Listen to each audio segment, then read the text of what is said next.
자, 할렐루야. 오늘 세 번째 우리 시간을 갖습니다. 우리 지난 시간에 우리가 한 일회에 대해서 얘기를 했습니다. 한 일회의 이 기간 동안에, 이 한 일회 언약의 기간 동안에 마지막 때에 주요한 그런 사건들이 일어날 것인데, 성경은 그것에 대해서 굉장히 자세하게 성경은 증언하고 있다라는 것입니다. 그래서 이 기간 동안에 어떠한 일들이 일어날 것인가를 우리가 말씀을 통해서 우리가 엿보고 있는데요. 이 기간 동안에 우리가 소위 말하는 많은 환란이 있고 또 큰 환란이 일어나고 하지만, 우리가 이러한 사건들을 단순히 어떤 우리 많은 이제 열방에 있는 사람들의 관점이 아니라 하나님이 이스라엘을 회복해가는 과정 안에서 또 이스라엘을 연단시키시고 이스라엘을 온전히 거룩함으로 세우시는 그런 하나님의 역사, 또 예루살렘을 또 모든 이방 가운데 찬송을 받게 하시는 우리 하나님의 이 구속의 역사하심과 우리가 연관지어져서 이 마지막 때의 사건들을 우리가 엿보는 것이 굉장히 중요한 줄로 믿습니다. 그래서 이제 그러한 이스라엘로 세워지는 그 모든 과정 안에서 하나님이 어떻게 이런 마지막 때 사건들을 전개해 가시는지에 대해서 우리가 아주 성경적으로, 성경 중심적으로 이 부분들을 함께 나눠 보았습니다. 그래서 이 한 일회의 기간이 7년의 기간이죠. 이 7년의 기간이 끝나는 시점부터 이제는 그리스도의 1000년 동안의 지상 통치가 이루어지게 된다라는 것이죠. 계시록 6장 4절로 6절, 아니 6장이 아니라 20장, 계시록 20장 4절로 6절입니다. 1000년 동안의 그리스도의 지상 통치는 바로 다윗의 보좌를 회복하셔서 그 위에 메시아께서 앉으셔서 이 땅, 바로 이 예루살렘에 보좌를 설치하시고 거기서 이스라엘과 열방을 통치하시는 그리스도의 통치의 기간인 것이죠. 그래서 이 1000년의 통치 기간은 바로 하나님께서 많은 선지서의 말씀을 통해서 이제 메시아가 오시리라, 그가 통치하시리라, 그가 왕으로 통치하셔서 그분의 통치가 온 열방을 다 통치하시는 그런 통치로 이루어질 것이다 라고 하는 수많은 예언들이 이 구약의 말씀에 있는 것이죠. 이사야, 예레미야, 다니엘, 또 에스겔, 호세아, 이 소선지서에 있는 그런 많은 말씀들이 그것에 대해서 예언하고 있는 그 말씀이 바로 계시록 20장 4절로 6절에 나오는 이 1000년 통치 기간 동안에 성취되고 이루어질 것이다 라는 것입니다. 자, 그래서 계시록과 구약에 있는 말씀들이 함께 연결이 되는 것이죠. 그래서 우리가 계시록을 이해할 때에도 그냥 이방인들의 관점에서만 그냥 계시록을 이해해서는 절대로 계시록이 온전히 해석이 될 수가 없는 것입니다. 계시록은 구약에 있는 많은 선지서의 말씀이 동일하게 연결되어지는 그러한 예언의 말씀이다라는 것을 우리가 알 필요가 있다라는 것이죠. 그래서 오늘은 이 지난 시간에 우리가 한 일회의 말씀에서 이 한 일회의 절반 되는 시점에 큰 환란이 일어난다 그랬죠. 이 큰 환란에 대해서는 우리 마태복음 24장에 15절에 멸망에 가증한 것이 거룩한 곳에 선다라고 하는 말씀을 우리가 했습니다. 그래서 이때부터 큰 환란이 일어나는데 이 환란을 이제 다니엘서를 보면은 한 일의 절반, 다시 말하면 한 일회가 시작되는 이 시점부터 3년 반 후, 그리고 이 한 일회가 끝나는 시점 이전에 3년 반 전인 요 시점에 큰 환란이 일어나는데, 그 큰 환란이 일어나는 계기는 뭐냐면은 멸망에 가증한 것이 거룩한 곳에 서는 것이다라는 것입니다. 이러한 큰 환란이 일어나는 사건을 시작으로 해서 여기에 수많은 그러한 재앙과 그러한 또 환란과 여러 가지 사건들이 아주 집약해서 일어난다는 것이 요한계시록에서도 이때 이 기간에 집중해서 예언을 하고 있고, 또 선지서에서 보면은 요 기간에 일어나는 일들에 대해서 많은 그런 예언들이 집중해서 있다라는 것입니다. 그래서 이 한일의 기간을 우리가 지금 이제 이 한일의 기간이 이제 다가오고 있는 거죠. 이 한일의 언약이 맺어지는. 그래서 요 시점, 한일회가 시작되는 요 시점은 바로 이스라엘이 회복이 되면서 거룩한 성과 하나님의 백성들이 회복되는 그 시점이 바로 이스라엘의 온전한 회복인 것이죠. 그래서 여기서 이스라엘이 회복이 되면서 성전과 그리고 거룩한 성 예루살렘, 성전이 세워짐으로써 예루살렘의 회복이 온전하게 되고, 또 알리야, 많은 이스라엘 백성들이 이제 전 세계에서 여기로 이스라엘 그 땅으로 돌아오는 그 알리야가 온전한 의미로 이루어진다라는 것입니다. 자, 그래서 이 한일회가 이제 다가오고 있는데, 자, 우리가 이 한일회 기간이 뭐 언제쯤 이루어질 것인가, 우리가 준비해야 되고, 그렇기 때문에 하나님께서는 그 때를 분별하게 하시기 위해서 우리에게 말씀을 통해서 그 때를 우리가 준비할 수 있게끔 하신다라는 것입니다.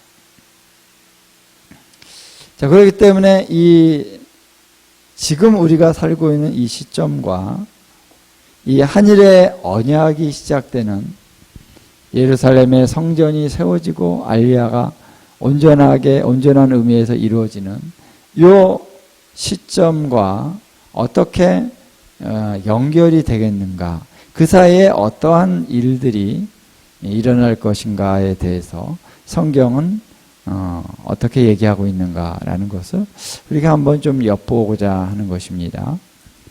그래서 가장 중요한 사건 중에 하나는 바로 에스겔 38장 39장에 나오고 있는 이제 마곡 땅에 있는 곡이라고 하는 인물이 바로 이스라엘을 침략하는 전쟁에 대한 그런 얘기를 이제 에스겔 38, 39장에서 하고 있습니다. 이것에 대해서 오늘 함께 좀 나눠보고자 합니다. 자, 여기에 보면은 이제 에스겔 38장에 보면은 마곡 땅에 있는 2절에 로스와 메섹과 두바랑 곡을 향해서 이제 예언을 하고 있습니다. 그래서 3절에 보니까 여호와께서 말씀하시기를 로스와 메섹과 두바랑 고가 내가 너를 대적하여 너를 돌이켜 갈고리로 내 아가리를 꿰고 너와 말과 기마병 곧 내 온 군대를 끌어내되 완전한 갑옷을 입고 큰 방패와 작은 방패를 가지고 칼을 잡은 큰 무리와 그들과 함께한 방패와 투구를 갖춘 바사와 구스와 붓과 고멜과 그 모든 때와 북쪽 끝에 도갈마 족속과 그 모든 때 곧 많은 백성의 무리를 너와 함께 끌어내리라 이렇게 말했습니다.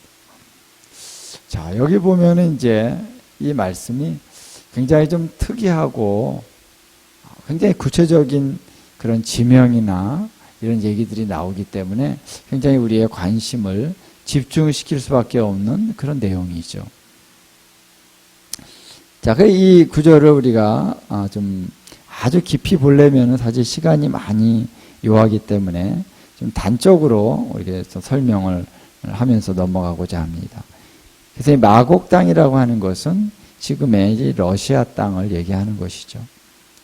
여기 로스와 메섹과 두발 왕이라 그랬는데 사실 이제 로스라고 하는 것은 이제 히브리어로 머리라고 하는 뜻입니다. 그래서 이 원어를 볼 때 왕이라고 하는 것은 군주라고 하는 뜻이거든요.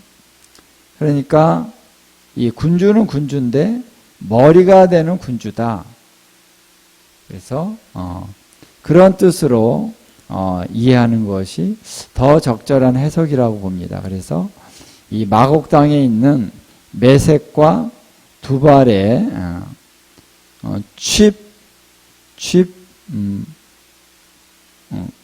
그러니까 머리가 되는 그 왕, 곧 고객의 얼굴을 향하고 예언을 한다. 이렇게 해석하는 것이 좀 적절한 해석이다라는 것입니다.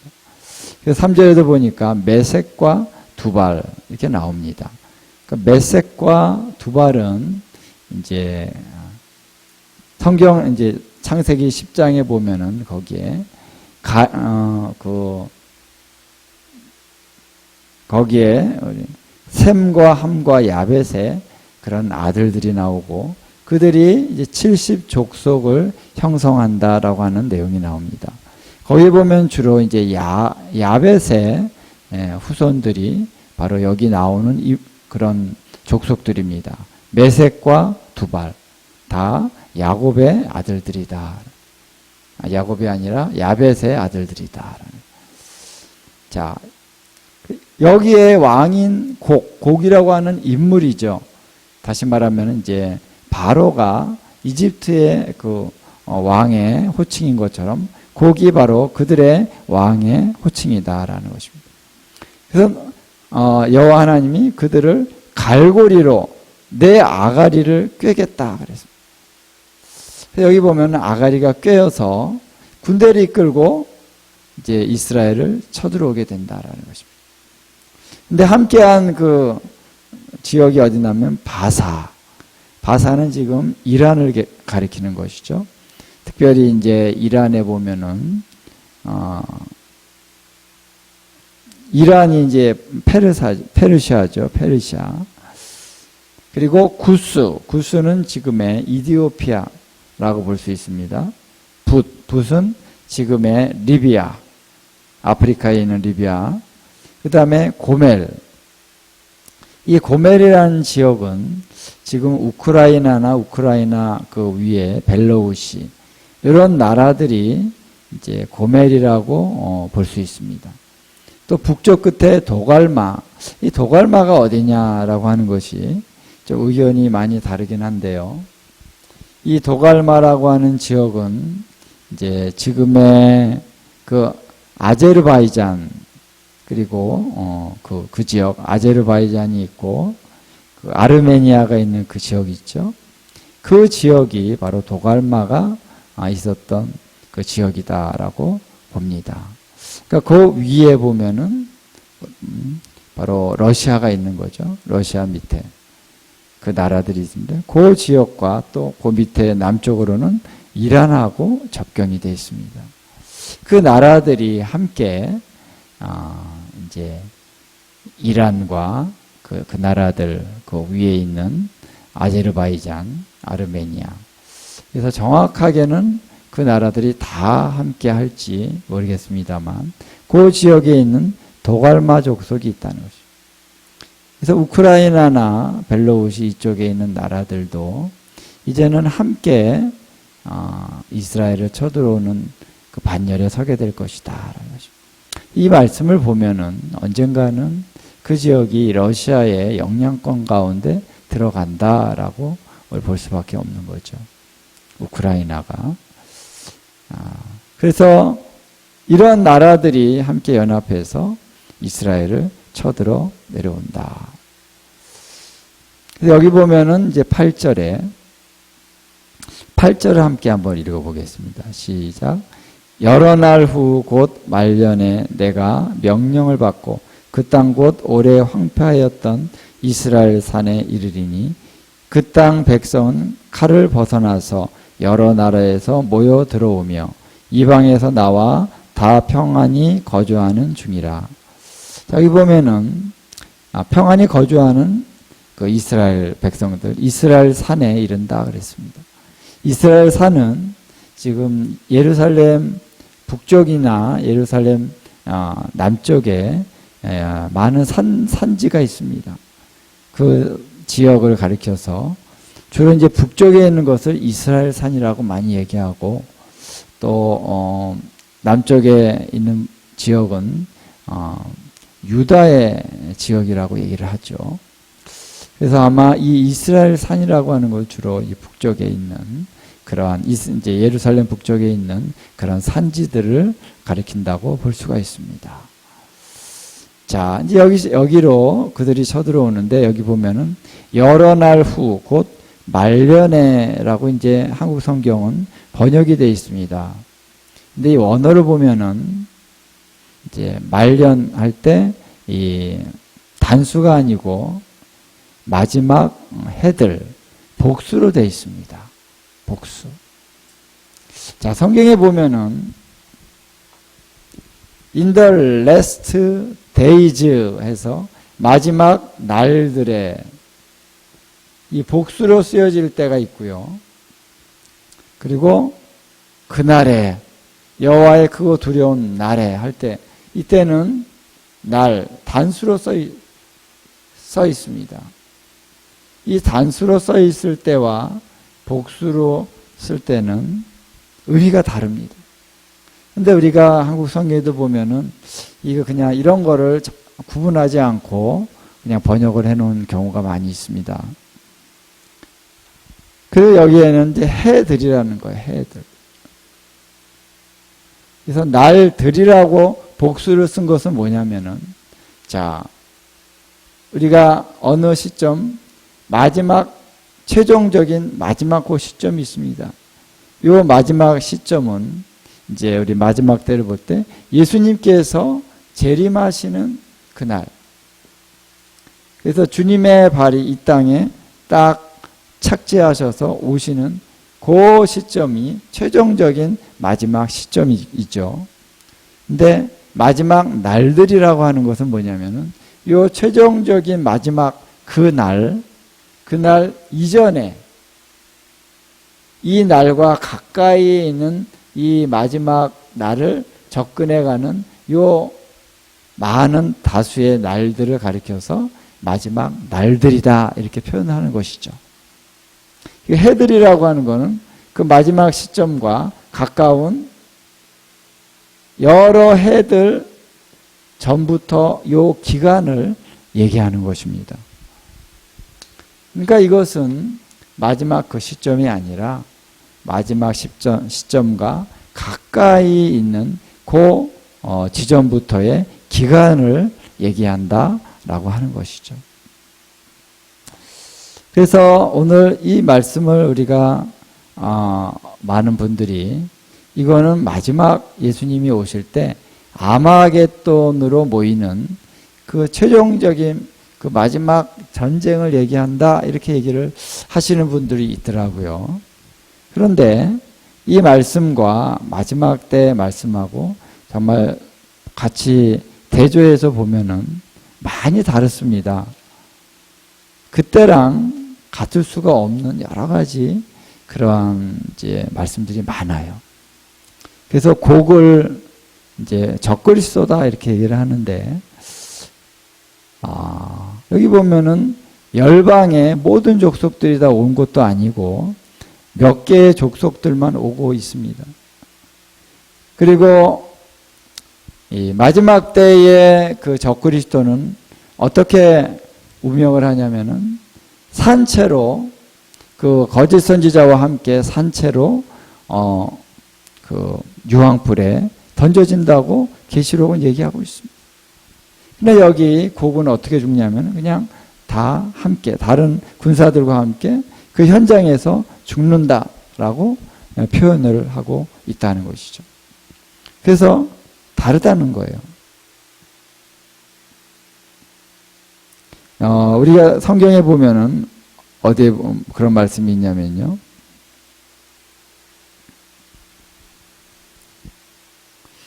(39장 5절에) 보면 이런 말씀이 있습니다. 내가 곡을 가리키는 것입니다. 내가 빈들에 엎드러지리라. 이는 내가 말하였음이니라. 자, 곡이 어떻게 죽는다고요? 빈들에서 엎드러진다 그랬어요. 그 위에 4절에 보면은 39장 4절에 너와 내 모든 무리와 너와 함께 있는 백성이 다 이스라엘 산 위에 엎드러지리라. 어디에 엎드러진다고요? 이스라엘 산에 엎드러진다 그랬어요. 그럼 적그리스도 마지막에 그 적그리스도가 어떻게 멸망하느냐와 다릅니다. 그래서 우리는 성경을 정확하게 해석을 해야 됩니다. 두리뭉실하게 이거는 뭐 적그리스도일 것이다. 이렇게 우리가 아주 쉽게 그냥 기분에 따라서 분위기에 따라서 이렇게 제멋대로 해석을 해서는 안 되는 것이죠. 왜냐하면 하나님의 말씀은 정확무오한 하나님의 말씀이다. 정확하게 쓰여졌습니다. 그래서 이 말씀을 정확하게 해석하고 분별해야 된다. 자, 38장에 보면 그래서 이 말년에, 그러니까 말년이라고 하는 것이 이 마지막 시점부터 꽤 많은 지점에서 떨어진 그때부터의 어떤 기간을 두고 이 사건이 벌어졌다라는 것을 성경은 얘기해 주고 있다라는 것입니다. 자, 또 10절에도 보면은 주 여호와께서 이같이 말씀하셨느니라 그날에 그랬는데 이 그날에라고 번역했는데 이 원어를 보면 그때에 라는 뜻입니다. 날이 아니에요. 대개 이제 그날에 그러면은 마지막 주님이 오시는 요 시점을 가리킬 때가 많습니다. 물론 아닐 때도 있지만 대부분이 그날 그러면은 바로 예수님이 재림하여 오신 그날, 이 땅에 임하시는 그날을 의미할 때가 많이 있다는 것이죠. 자, 그래서 그때에 내 마음에 여러 가지 생각이 나서 악한 꾀를 내어 말하기를 내가 평원의 고을들로 올라가리라. 성벽도 없고 문이나 빗장이 없어도 염려 없이 다 평안히 거주하는 백성에게 나아가서 물건을 겁탈하여 노력하리라. 자, 여기 보면은 이제 이 고개 전쟁의 중요한 원인이 경제적인 이유다라는 것을 성경은 여기서 얘기해주고 있습니다. 뭔가 빼앗으려고 하는, 노력하려고 하는 그런 목적이 있다라는 거예요. 그래서 이스라엘을 침략하는 이유가 그런 어떤 많은 물건들을 또 많은 재산들을 뺏으려고 하는 그런 경제적인 이유가 있다. 여기 보면 이제 13절에도 보면은 스바와 드단과 다시스의 상인과 그 부자들이 내게 이르기를 내가 탈취하러 왔느냐, 내가 내 무리를 모아 노력하고자 하느냐, 은과 금을 빼앗으며 짐승과 재물을 빼앗으며 물건을 크게 약탈하여 가고자 하느냐 얘기를 하는 것이죠. 그래서 스바는 지금의 어디죠? 사우디아라비아 밑에 있는 그리고 드단은 사우디아라비아를 가리킨다고 볼 수 있고요. 다시스는 이제 유럽 쪽에 이런 이제 이탈리아나 이런 그런 나라들을 이탈리아나 저쪽에 스페인이나 이런 나라들이 다시스라고 볼 수 있습니다. 이런 이제 유럽에 또 중동에 이런 부자들이 이런 얘기를 하는 것은 뭐냐면은 이 고기 이스라엘을 쳐들어온 목적이 바로 경제적인 이유다라는 것입니다. 자, 그래서 이제 그가 이렇게 여러 나라들과 연합해서 이스라엘을 치는 그런 이유가 경제적인 이유인데, 지금 우리가 러시아를 한번 보겠습니다. 러시아가 현재 상당히 고전을 하고 있죠. 우크라이나와 전쟁을 하고 있습니다. 전쟁을 하는데 우크라이나를 이기지는 못하고 있어요. 왜냐하면은 여기에 유럽의 나라들과 또 미국이 개입해서 계속 전쟁 물자들을 대고 있기 때문에 그런 것이죠. 그래서 재래식 무기를 가지고는 이 우크라이나를 점령하지 못하고 있습니다. 그러면서 이 러시아에 굉장히 지금 경제적으로 어려움이 와 있어요. 우리가 듣는 소식들 이미 여러분도 아시겠습니다만, 많은 이제 그 경제인들이 또 지식인들이 러시아를 떠났습니다. 너무 어려우니까. 그리고 전쟁을 하느라고 그 무기들 다 파괴되고 또 많은 군인들이 죽었습니다. 러시아가 지금 굉장히 가뜩이나 경제적으로 부강한 나라가 아닌데 이번에 전쟁을 하면서 굉장히 더 어려워졌죠. 특히 푸틴이라고 하는 그 지도자가 굉장히 수세에 몰려 있다고 볼 수 있습니다.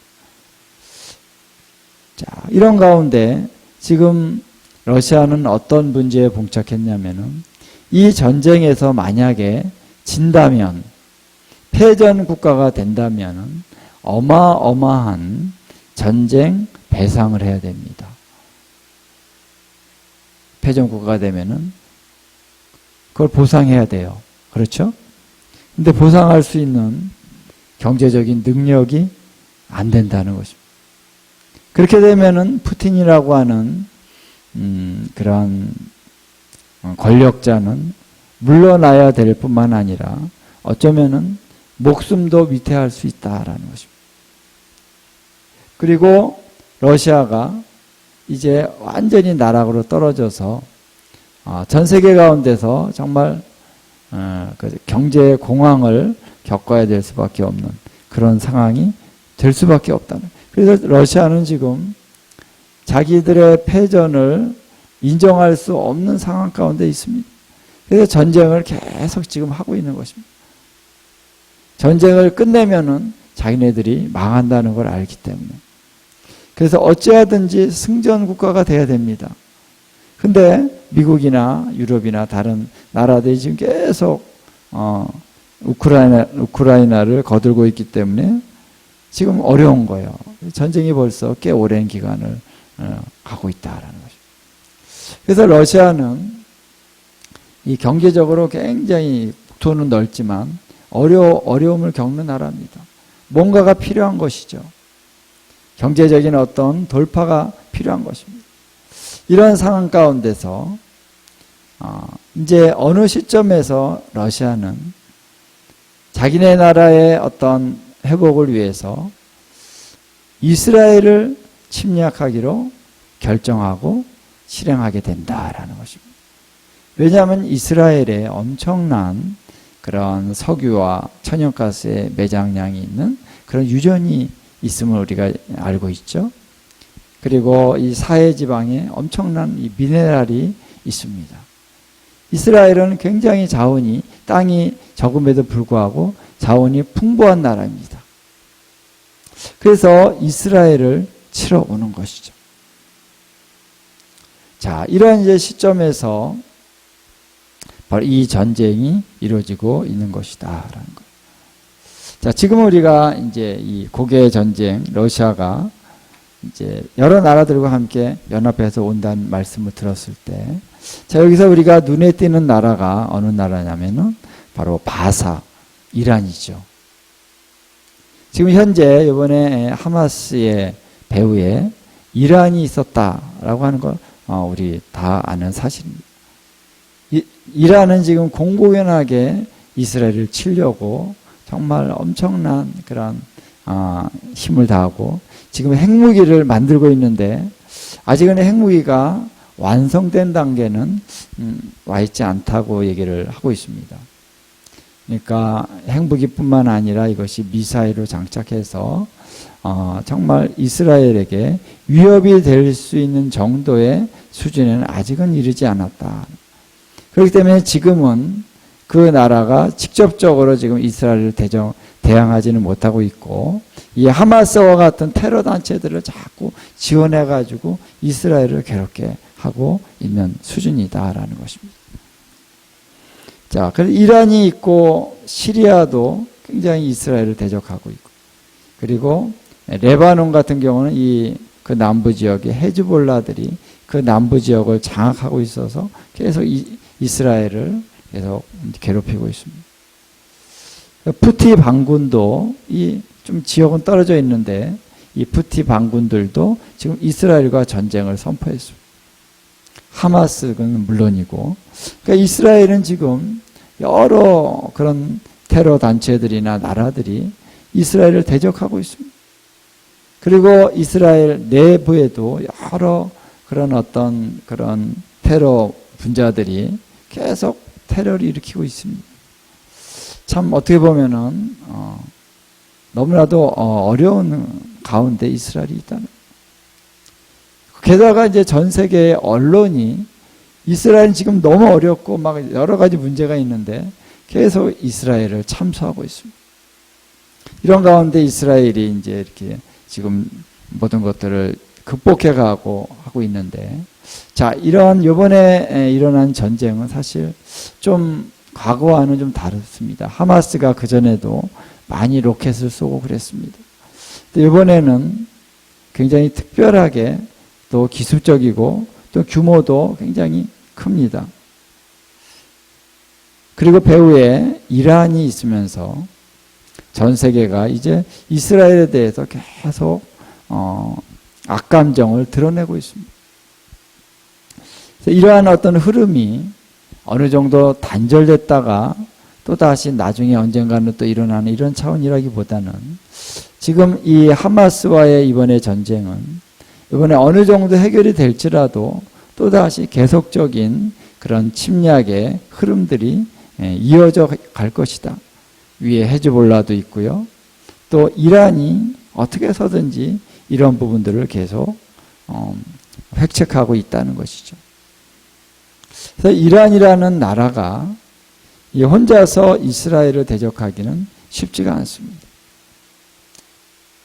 그래서 어느 시점에 이제 러시아와 이란이 여기서 같이 연합을 하게 된다라는 것이죠.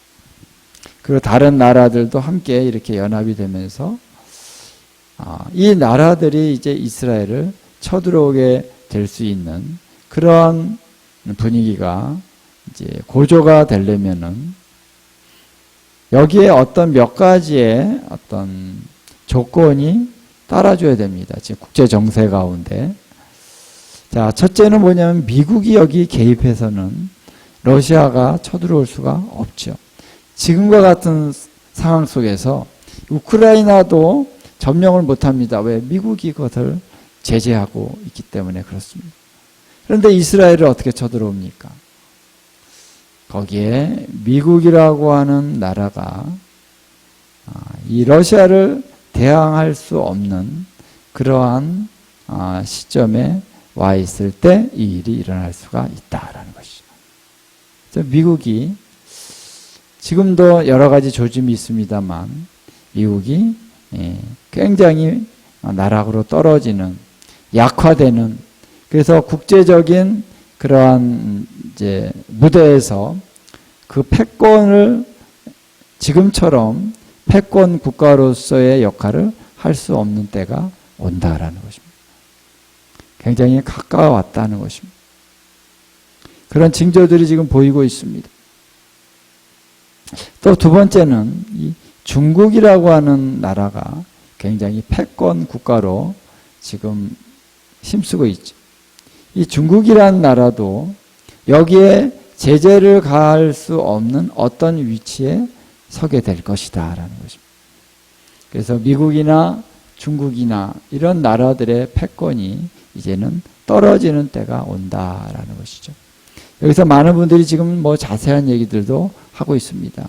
미국에 어떤 지진이 있을 것이고 또 외침이 있을 것이고, 이래서 미국의 그 나라가 어떤 붕괴되는 그런 어떤 일이 있을 것이다. 붕괴라고 하는 것이 나라가 완전히 없어진다는 것이 아니라 미국의 어떤 그 수준이 완전히 나락으로 떨어지게 된다는. 그리고 중국이라는 나라도 이제 해체가 될 것이다. 많은 소수 민족들이 독립을 하게 되고 중국이라는 이 나라의 국경이 엄청나게 축소될 것이다 라고 하는 것을 많은 분들이 얘기를 하고 있습니다. 그래서 중국이 정말 패권을 그렇게 지금처럼 주장하고 여러 나라들을 괴롭히고 어려움을 많이 주고 있죠, 중국이. 이러한 어떤 상황에서 이제 중국도 축소가 되어버릴 것이다. 그러한 이제 분위기 가운데서 이 러시아가 이제 이란과 함께 연합하고 다른 나라들과 함께 연합해서 이스라엘을 쳐들어올 수 있는 상황이 된다라는 것이죠. 그래서 하나님의 말씀은 우리가 반드시 이루어지는 말씀이잖아요. 예언의 말씀이. 이 말씀이 성취되기 위해서는 이 국제 정세가 거기에 맞춰 가게 될 수밖에 없는 것이죠. 왜냐하면 하나님이 그렇게 이끌어가고 계시는 것입니다. 그래서 이 고기 이스라엘을 침략하는 전쟁은 하나님의 주권 가운데 있다는 것을 우리가 알 수 있습니다. 여기서 보면 하나님께서 내가 너를 아가리로 깨어서 너를 저 북쪽에서 이스라엘 땅으로 내가 끌어오겠다. 하나님 이렇게 말씀을 하신다는 거예요. 여기에 보면 하나님의 주권적인 어떤 의지가 담겨져 있는 것을 볼 수가 있습니다. 자, 그래서 이런 것들이 하나님의 그 말씀하신 것이 지금 이제 이 시점 가운데 이루어지고 있는 시점에 있다라는 것이죠. 그래서 이제 이 곡의 전쟁이 언제 이루어질 것인가라고 했을 때 볼 때 이 한 이레의 언약이 이루어지기 전에 어느 시점에 이 곡의 전쟁이 있을 것이고 이 곡의 전쟁 이전에 지금 우리가 이 시대 가운데 살고 있다는 것입니다. 그래서 지금 이루어지고 있는 이스라엘을 향한 그런 전쟁들이 이 곡의 전쟁이 무르익어 가게 하는 하나의 시발점이라고 볼 수 있는 것이죠. 그리고 곡의 전쟁이 끝나고 나서 이제 이스라엘이 한 일의 언약으로 들어가는 시점이 된다라는. 자, 그래서 하나님이 왜 그러면 이 곡의 전쟁을 하나님이 일으키셨는가? 우리 38장 우리 15절부터 16절까지 함께 합독해 보도록 하겠습니다. 시작.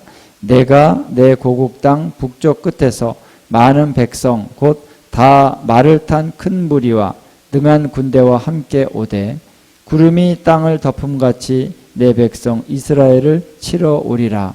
고가 끝날에 내가 너를 이끌어다가 내 땅을 치게 하리니 이는 내가 너로 말미암아 이방 사람의 눈앞에서 내 거룩함을 나타내어 그들이 다 나를 알게 하려 함이라. 아멘. 자, 여기 나오는 끝날이라는 말도 단수가 아니라 복수입니다. 마지막 날들에 아까 제가 설명을 했죠.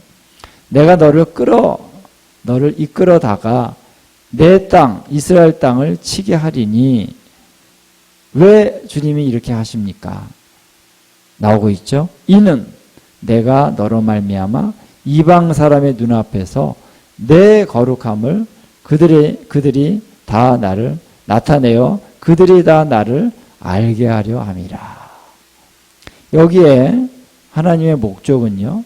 여기서 말씀하고 있는 목적은 이방 사람의 눈앞에서 내 거룩함을 나타내려 함이라. 이렇게 말하고 있습니다. 우리 에스겔 36장에 보면은 여호와의 그 거룩한 이름이 왜 더럽혀졌냐면은 이스라엘이 이방 땅에 포로로 잡혀져 가 있고 저 이방 땅에 흩어져 있을 때에는 여호와의 이름이 더럽힘을 받는다라는. 왜냐하면 왜 당신의 백성이 자기 백성이 왜 열방에 흩어져 있습니까? 하나님의 이름이 그들 앞에서 더럽힘을 받는다는 것입니다. 그런데 하나님께서 이방인들에게 내가 이스라엘의 하나님이시다 라는 것을 분명하게 보여줄 때 이방인들이 하나님을 알게 된다는 거예요. 진짜 하나님이 이스라엘의 하나님이시구나. 이거를 보여주기 위해서 이 고기 이스라엘을 침략하는 전쟁을 하나님께서 이끌어 가신다는 거예요. 그래서 이 전쟁은요, 하나님의 주권적인 역사로 이루어지는 것이기 때문에 반드시 이루어진다는 것입니다. 러시아가 아가리에 코가 깨어가지고 이스라엘을 칠 수밖에 없는 상황으로 가게 되는 것입니다. 그들이 지금 계획을 한다든가 계획을 안 한다든가 상관없습니다. 하나님께서 그 상황이 되게 하신다는 거예요. 자, 그래서 하나님의 그 거룩하심을 이방 사람들의 눈앞에 보여주겠다라고 하는 것입니다. 그래서 이러한 목적을 가지고 그들을 이끌어다가 그들이 이스라엘 산에서 전멸이 되는 것이죠. 자, 그래서 18절에 그때에, 그날이 아니고 그때입니다. 원어를 보면 그때에 고기 이스라엘 땅을 치러 오면은 내 노여움이 내 얼굴에 나타나리라. 주 여호와의 말씀이니라. 자, 그래서 내가 질투와 맹렬한 노여움으로 말하였거니와 그날에, 이때는 그 날입니다. 그날에 큰 지진이 이스라엘 땅에 일어나서 엄청난 큰 지진이 일어난다는 거예요. 그래서 모든 그런 짐승들과 사람들이 떨 것이고 모든 산이 무너지고 모든 절벽이 떨어지며 모든 성벽이 땅에 무너지리라. 그래서 이스라엘 땅에 모든 산과 절벽과 성벽들이 땅에 무너지는 그런 엄청난 지진이 일어난다는 것이에요. 그 다음에 21절에 내가 모든 산 중에서 그를 칠 칼을 부르리니 각 사람이 칼로 그 형제를 칠 것이며 서로 친다는 것입니다. 이러한 역사가 이제 과거에 이제 구약에 보면 많이 나오죠. 내가 또 전염병과 피로 그를 심판하며 쏟아지는 폭우와 큰 우박덩이와 불과 유황으로 그와 그 모든 무리와 그와 함께 있는 많은 백성들에게 비를 내리듯 하리라 그랬습니다. 자, 여기 보면 이제 어떤 사람들이 이것이 그런 핵전쟁이다 이렇게 얘기를 하는데 보면은 핵전쟁과는 조금 다른 부분이 많이 있죠. 전염병과 피, 그리고 쏟아지는 폭우, 큰 우박덩이, 불과 유황, 이런 것을 우리는 우리식으로 이제 생각을 해서 핵전쟁이다 이렇게 얘기를 하는데 저는 이제 이 말씀을 그대로 우리가 받아들여야 한다라고 봅니다. 전염병은 전염병이 도는 거고요. 불은 불이고 유황은 유황이고 또 폭우는 그야말로 폭우입니다. 큰 비가 내린다는 거죠. 큰 우박덩이는 뭐냐? 큰 우박덩이입니다. 이렇게 봐야 됩니다. 왜? 성경이 이미 여호수아 시대 때 우박이 떨어져서 그 적군들을 이제 패하게 했다. 그런 말씀이 나오고 계시록에도 보면은 우박이 떨어지고 불이 떨어지고 이런 말씀들이 나옵니다. 이건 핵전쟁이 아니라 이 그대로 그 자체로 하나님이 역사하신다. 어떻게 이런 일이 일어납니까? 성경에 보니까 하늘에 우박을 모아둔 창고가 있다. 그런 말씀이 있습니다. 그리고 물도 거기에 창고에 저장되어 있고 우박도 있고 눈도 있고 이런 창고들이 있다는 말씀이 이제 욥기나 또 잠언이나 이런 말씀들에 있어요. 자, 그렇기 때문에 하나님께서 이 마지막 때를 위해서 이걸 준비하셨다 그랬습니다. 그래서 이런 일들은 그대로 일어난다고 우리가 봐야 할 것이다. 그래서 이러한 그들이 전멸할 것인데 23절에 보니까 이같이 내가 여러 나라의 눈에, 여러 나라 할 때 이 나라도 바로 이방, 고이, 고임, 복수로 보임입니다. 그런 이제 단어예요. 여러 족속들의 눈에 내 위대함과 내 거룩함을 나타내어 나를 알게 하리. 내가 여호와인 줄을 그들이 알리라. 자, 이제는 하나님께서 열방 가운데 하나님의 그 존재에 대해서 더 분명하게 실물적으로 하나님이 알게 하시는 역사를 보여주신다는 것입니다. 자, 그때가 되면은 많은 사람들이 두렵고 떨리는 마음으로 하나님을 알게 될 것입니다. 이스라엘의 하나님은 성경에서 있던 얘기 하나의 신화인 줄 알았는데 신화가 아니네. 진짜로 일어나네. 이제는 우리가 언론이 발달이 됐기 때문에 뭐 그런 일들이 아주 실질적으로 전 세계에 보도가 될 것입니다. 어떤 사람이 카메라로 그것을 영상으로 찍을 수도 있습니다. 이런 일들에 대해서. 그래서 전 세계가 일어난 이 전쟁의 상황에 대해서 다 보도하고 다 알 수 있는 상황이 될 수 있을 것입니다. 그래서 놀라게 될 것입니다. 아니 이스라엘이 이번 전쟁에서 완전히 쑥대밭이 될 거라고 예상했는데 아니 이게 무슨 일일까 하면서 이방에 있는 많은 사람들이 이거 놀라운 일이 일어났네. 이거 이스라엘의 하나님이 진짜 살아계신 거 아니야? 여러분 이러한 많은 사람들의 그런 외침들이 일어나게 될 것이고 그것이 하나님이 또한 의도하시는 것이다. 자, 그래서 중요한 건 하나님이 당신의 이름이 더럽혀진 것을 거룩하게 하시는 것이 하나님의 목적이다. 그래서 39장 7절 한번 우리 읽겠습니다. 7절 시작.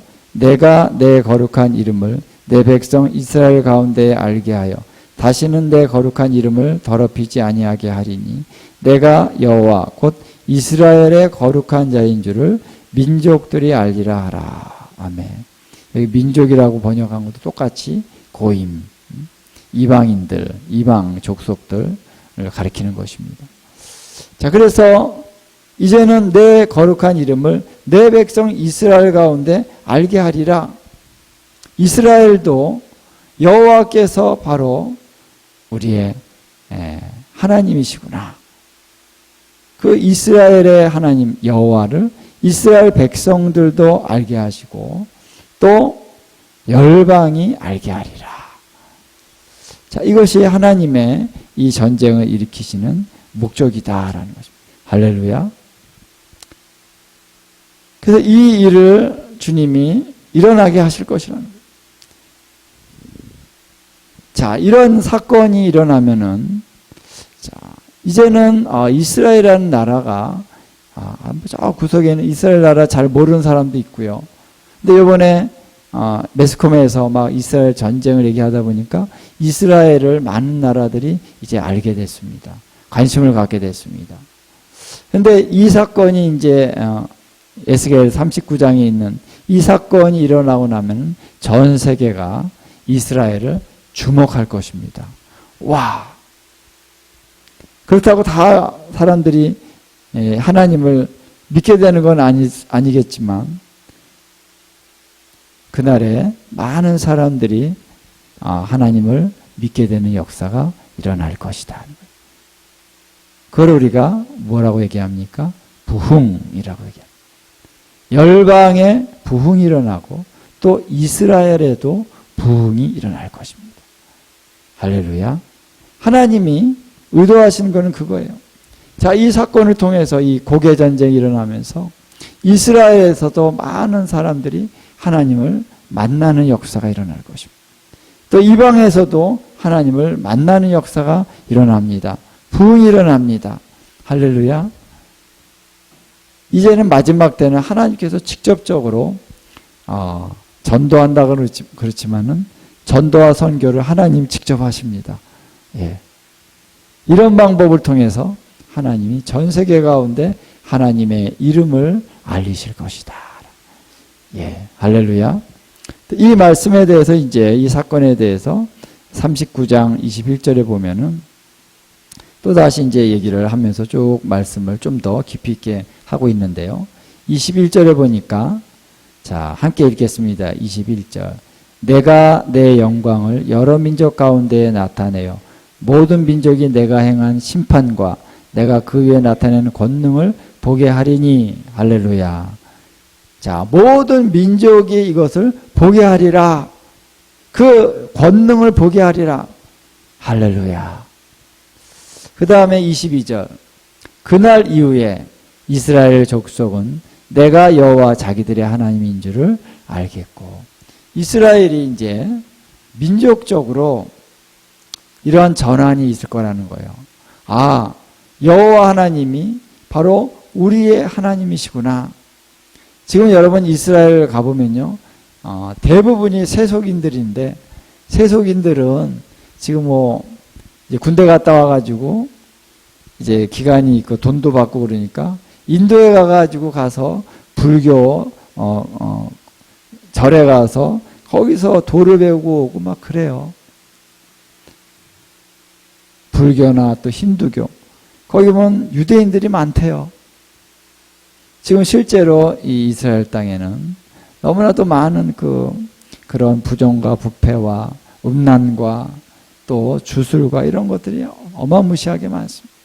그러니까 유대인들이 우리는 이제 좋은 마음을 갖고 유대인이니까 하나님을 좀 경외하겠지 어느 정도. 근데 아니올시다 하는 사람이 너무나 많은 거죠. 근데 하나님께서 이제 이날 이 전쟁을 계기로 해서 이스라엘의 많은 사람들이 하나님을 찾게 하시고 정말 여호와 그분이 우리의 하나님이시구나 라는 것을 이스라엘 족속들이 깨닫고 알고 돌아오는 그런 역사가 이날 이후에 이루어지리라. 할렐루야. 그 다음에 이제 23절. 여러 민족은, 이방 민족들은 함께 23절 읽겠습니다. 시작. 여러 민족은 이스라엘 족속이 그 죄악으로 말미암아 사로잡혀 갔던 줄을 알지라. 그들이 내게 범죄하였으므로 내 얼굴을 그들에게 가리고 그들을 그 원수의 손에 넘겨 다 칼에 엎드러지게 하였으되. 자, 24절까지. 내가 그들의 더러움과 그들의 범죄한 대로 행하여 그들에게 내 얼굴을 가리었었느니라.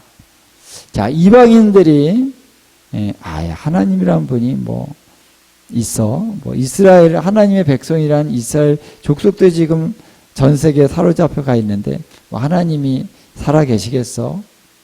하고 하나님을 망령되이 일컬고 하나님을 무시하고 그랬다는 것이죠. 하나님의 이름을 아주 얕잡아 봤습니다. 근데 이 사건을 통해서 하나님이 모든 이방 민족에게 분명하게 보여주시는 것이 내가 살아있지 않기 때문이 아니라 내가 전능한 하나님이 아니기 때문이 아니라 그들이 사로잡혀 간 것은 그들이 범죄하였기 때문이다. 그래서 내 얼굴을 가렸기 때문이다. 그러나 이제 내가 그들을 다시 돌린다라는 전능한 하나님의 능력으로 이스라엘을 다시 그 땅으로 내가 돌아오게 할 것이다 라고 하나님이 이 이방 민족에게도 그것을 선언하고 계신다라는 것입니다. 그래서 여호와의 그 이름이 다시 거룩히 여김을 받게 하신다는 것이죠. 그래서 25절에 보니까 내가 이제 내 거룩한 이름을 위하여 열심을 내리라. 할렐루야. 하나님의 그 이름 때문에 하나님을 하시는 것이에요. 야곱의 사로잡힌 자를 돌아오게 하며 이스라엘 온 족속에게 사랑을 베풀지라. 할렐루야. 이제는 하나님께서 야곱의 사로잡힌 자들을 돌아오게 한다는 것입니다. 알리야가 본격적으로 이루어지게 하신다. 그리고 이스라엘 온 족속에게 사랑을 베푼다는 거예요. 전쟁 상황에서 이방 민족을 치시고 이스라엘을 보호하시는 것을 통해서 하나님이 이스라엘을 사랑하시는구나, 이거를 알 수 있게 하신다는 거예요. 할렐루야. 26절에 시작. 그들이 그 땅에 평안히 거주하고 두렵게 할 자가 없게 될 때에 부끄러움을 품고 내게 범죄한 죄를 뉘우치리니. 27절. 내가 그들을 만민 중에서 돌아오게 하고 적국 중에서 모아 내어 많은 민족이 보는 데에서 그들로 말미암아 나의 거룩함을 나타낼 때라. 아멘. 자, 하나님의 거룩하심을 이제 나타낼 것입니다. 그래서 만민 중에 그들을 돌아오게 할 것이다. 그래서 알리야가 이루어지는 것은 참으로 기적입니다만, 이 기적의 상황들을 통해서 하나님은 하나님의 그 능력을, 거룩하심을 보여 알게 하신다는 것입니다. 28절 시작. 전에는 내가 그들이 사로잡혀 여러 나라에 이르게 하였거니와 후에는 내가 그들을 모아 고국 땅으로 돌아오게 하고 그 한 사람도 이방에 남기지 아니하리니 그들이 내가 여호와 자기들의 하나님인 줄을 알리라. 아멘. 자, 그들을 모아 고국 땅으로 돌아오게 하고 그 한 사람도 이방에 남기지 아니하리라. 자, 하나님께서 이것을 이루신다는 거예요. 이것을 이루시기 위해서 하나님이 이 고개의 침략 전쟁을 일으키신다는 거예요. 자, 하나님의 섭리는 우리가 다 알지 못합니다. 왜 전쟁이 일어날까? 근데 이 전쟁도 하나님께서 섭리하시는 그런 과정 가운데 일어나는 것입니다. 바로 왕이 왜 이스라엘을 향해서 그렇게 강팍하게 처음에 모세가 얘기할 때 그래 가, 그러면 얼마나 좋겠습니까? 근데 그렇게 안 했어요. 그래서 하나님께서 바로를 완고하게 하셨다 그랬습니다. 왜 그랬습니까? 10가지 재앙이 다 이루어질 때까지 바로가 가라 그러지 않았습니다. 한 중간쯤은 5번까지만 하면 안 될까? 근데 10가지 재앙이 다 이루어지고 나니까 애굽이란 나라가 이제 망했습니다. 망할 정도로 완전히 쑥대밭이 됐어요. 그때까지 바로가 아주 완고하게 그냥 이스라엘 백성들을 보내지 않았습니다. 그것까지도 하나님이 하신 거예요. 왜 그럴까요? 하나님의 그 위대하심을 열방이 온전히 알게 하시기 위해서 하나님이 10가지 재앙을 다 행하게 하셨다는 것. 그것처럼 이 곡을 이스라엘을 침략하게 돼서 이스라엘 산에서 곡과 그 군대가 완전히 엎드려지게 했다는 것입니다. 이걸 통해서 열방이 하나님을 알게 하리라. 이것이 목적입니다. 29절. 내가 다시는 내 얼굴을 그들에게 가리지 아니하리니 이는 내가 내 영을 이스라엘 족속에게 쏟았음이라. 주 여호와의 말씀이니라. 아멘. 자, 그래서 하나님이 그분의 얼굴을 이제는 이스라엘에게 가리지 아니하신다. 이스라엘이 침략을 당해도 그냥 두지 아니하신다. 그래서 여러분, 이 고개 전쟁은 바로 이 마지막 이 적그리스도가 이스라엘을 침략하는 이런 전쟁 이전에 일어났는데, 적그리스도가 이제 이스라엘을 침략하는 이 전쟁, 한 일의 절반에부터 이 멸망에 가증한 것을 세우고 이스라엘을 계속 침략합니다. 이스라엘을 완전히 전멸하려고 합니다. 근데 하나님께서 이 기간 동안에 지켜주신다는 거예요. 할렐루야. 큰 환난입니다. 그래서 많은 사람들이 죽기도 하고 포로로 잡혀가고 이때 엄청난 환난이 있지만 결국은 하나님께서는 이때는 이스라엘을 버리지 아니하시고 지켜주신다.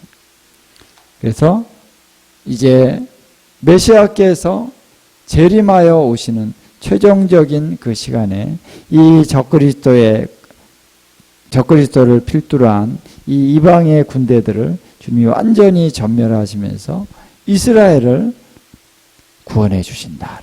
할렐루야.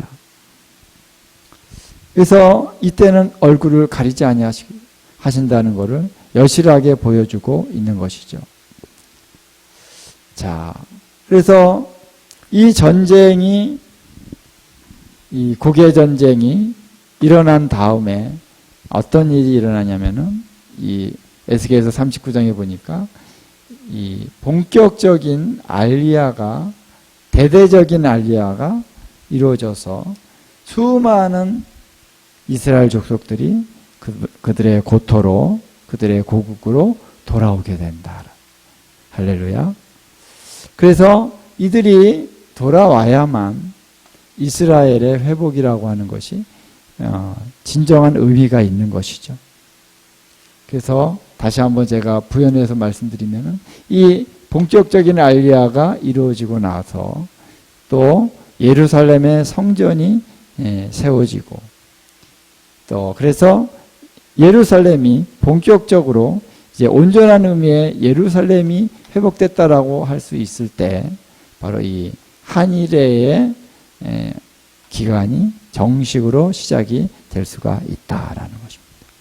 그래서 마지막 70일에가 다 차게 되는 것이죠. 그래서 오늘 우리가 이러한 성경적인 예언의 말씀을 우리가 받고 있는 것입니다. 이 시점으로 우리가 지금 가고 있는 것입니다. 이스라엘은 점점 회복이 될 것입니다.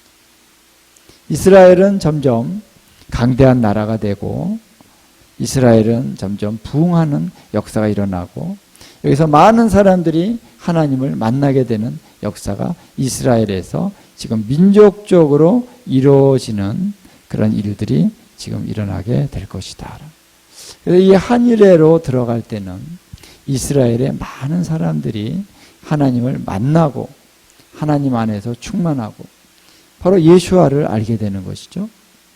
그래서 이 이후의 어느 시점에 14만 4천 명의 하나님의 종들이 그 머리에 인치심을 받게 되는 사건이 있게 되는 것입니다. 그냥 예수님을 믿게 된다는 차원이 아니라 인치심을 받는다는 것. 그건 엄청난 부흥의 사건이 아닐 수가 없는 것이죠. 그래서 이러한 14만 4천 명이 하나님의 종으로 세워지는 이러한 차원까지 가기 전에 이제 하나님은 한 단계씩 준비하는 것입니다. 그래서 이 고개의 전쟁을 통해서 열방과 이스라엘의 하나님의 거룩한 이름을 드러내십니다. 이때 많은 사람들이 이스라엘과 열방에서 하나님을 알게 되는 것이죠. 그러면서 한일회로 들어가면서 성전이 세워지고 또 하나님의 그런 놀라운 역사들이 이 땅 가운데 이루어질 때 이 사람들이 주님을 더 알게 되는 연단되어지기도 하고 또 하나님을 더 알아가기도 하고 이러한 과정 안에서 그들이 어느 정도 무르익은 시점 안에서 바로 14만 4천으로 세워지는 것이 아니겠습니까? 14만 4천이 갑자기 어느 날 하늘에서 뚝 떨어지는 게 아닌 것이죠. 그래서 이스라엘을 하나님이 이때로부터 연단시켜 가고 계십니다. 그래서 주님의 재림의 날을 맞이할 수 있기 위해서 이 연단을 이스라엘이 다 통과할 수 있게 하시기 위해서 하나님은 이 모든 작업들을 하고 계시는 것이다. 그리고 열방에 또 하나님을 믿는 하나님의 사람들도 동일하게 연단해 가시는 것이겠죠. 그래서 우리가 이러한 마지막 때 시점들로 지금 우리가 들어가고 있는 것이다라는 것입니다. 그래서 준비될지어다. 할렐루야. 준비할지어다. 이스라엘과 열방의 하나님의 사람들 준비할지어다. 그래서 우리가 하루하루 깨어서 기도하며 이 일들이 일어나도록 중보할 뿐만 아니라 우리 자신이 거룩과 성결함으로 또 온전한 믿음 안에서 준비되어질 수 있는 저와 여러분이 될 수 있기를 예수님의 이름으로 축원을 드립니다. 기도하겠습니다. 하나님 아버지 참으로 감사드립니다.